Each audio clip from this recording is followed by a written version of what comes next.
ಜಿಲ್ಲಾಡಳಿತ, ಜಿಲ್ಲಾ ಪಂಚಾಯತ್, ಜಿಲ್ಲಾ ಕಾನೂನು ಸೇವೆಗಳ ಪ್ರಾಧಿಕಾರ, ಮಹಿಳಾ ಮತ್ತು ಮಕ್ಕಳ ಅಭಿವೃದ್ಧಿ ಇಲಾಖೆ ಸೇರಿದಂತೆ ವಿವಿಧ ಇಲಾಖೆಗಳ ಸಹಯೋಗದಲ್ಲಿ ಹಮ್ಮಿಕೊಂಡಿದ್ದ ಬೇಟಿ ಬಚಾವೋ ಬೇಟಿ ಪಢಾವೋ ಅಭಿಯಾನದಡಿ ರಾಷ್ಟ್ರೀಯ ಹೆಣ್ಣು ಮಕ್ಕಳ ದಿನಾಚರಣೆಯನ್ನು ಹಿರಿಯ ಸಿವಿಲ್ ನ್ಯಾಯಾಧೀಶರಾದ ಈಶ್ವರ್ ಚಾಮರಾಜನಗರದಲ್ಲಿ ನಿನ್ನೆ ಉದ್ಘಾಟಿಸಿದರು.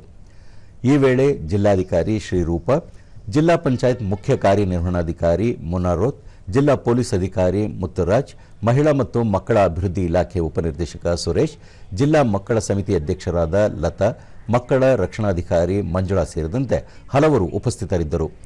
ಇದೇ ವೇಳೆ ಹೆಣ್ಣು ಮಕ್ಕಳ ರಕ್ಷಣೆ ಕುರಿತು ಪ್ರತಿಜ್ಞಾವಿಧಿ ಸ್ವೀಕರಿಸಲಾಯಿತು.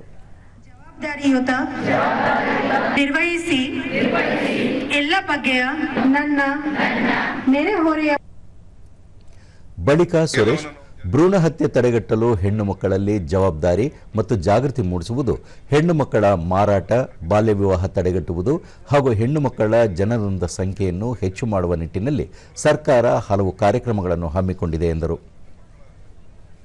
ಕರ್ತವ್ಯಗಳೇನು ಅನ್ನೋದ್ರ ಬಗ್ಗೆ ತುಂಬಾ ವ್ಯವಸ್ಥಿತವಾಗಿ ಮನದಟ್ಟಾಗುವ ರೀತಿಯಲ್ಲಿ ಅವರಿಗೆ ನಾವು ಮಾಹಿತಿಯನ್ನು ನೀಡಿದ್ದೇವೆ. ಜಿಲ್ಲೆಯಲ್ಲಿ ಒಂದು ಕಾರ್ಯಕ್ರಮ ತುಂಬಾ ಅರ್ಥಪೂರ್ಣವಾಗಿ ಮತ್ತು ಅದ್ಭುತವಾಗಿ ಮೂಡಿಬಂದಿದೆ. ಲತಾ, ಬೇಟಿ ಬಚಾವೋ ಬೇಟಿ ಪಢಾವೋ ಯೋಜನೆ ಕೇಂದ್ರ ಸರ್ಕಾರದ ಮಹತ್ವಾಕಾಂಕ್ಷಿ ಯೋಜನೆಯಾಗಿದೆ.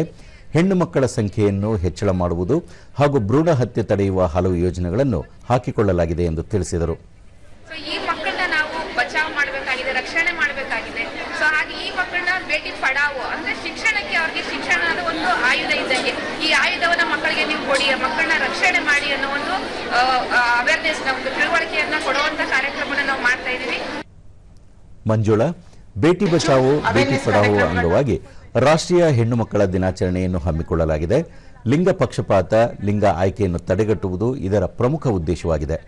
ಜೊತೆಗೆ ಹೆಣ್ಣು ಮಕ್ಕಳ ಉಳಿವು ಮತ್ತು ಅವರ ರಕ್ಷಣೆಯನ್ನು ಖಾತ್ರಿಗೊಳಿಸುವುದು ನಮ್ಮ ಆದ್ಯತೆಯಾಗಿದೆ ಎಂದು ಮಾಹಿತಿ ನೀಡಿದರು. ಆದಷ್ಟು ಬೇಗ ಚಾಮರಾಜನಗರ ಜಿಲ್ಲೆಯನ್ನು ನಾವು ಬೇಟಿ ಬಚಾವೋ ಬೇಟಿ ಪಢಾವೋ ಅನ್ನೋ ಏನು ಒಂದು ಸ್ಲೋಗನ್ ಇದೆ, ಅದರ ಪ್ರಕಾರ ನಾವು ಹೆಣ್ಣು ಮಕ್ಕಳಿಗೆ ರಕ್ಷಣೆ ಮಾಡಿ ಅವರಿಗೆ ಹೆಚ್ಚು ಶಿಕ್ಷಣದ ಕಡೆಗೆ ಜಾಸ್ತಿ ಅವ್ರಿಗೆ ಹೆಚ್ಚು ಒತ್ತನ್ನು ನೀಡಿ ಬಾಲ್ಯ ವಿವಾಹ ಮತ್ತು ಪೋಕ್ಸೋನ ತಡೆಗಟ್ಟಬೇಕು ಅನ್ನೋ ನಿಟ್ಟಿನಲ್ಲಿ ನಾವೆಲ್ಲ ಸತತವಾಗಿ ಪ್ರಯತ್ನ ಮಾಡ್ತೀವಿ.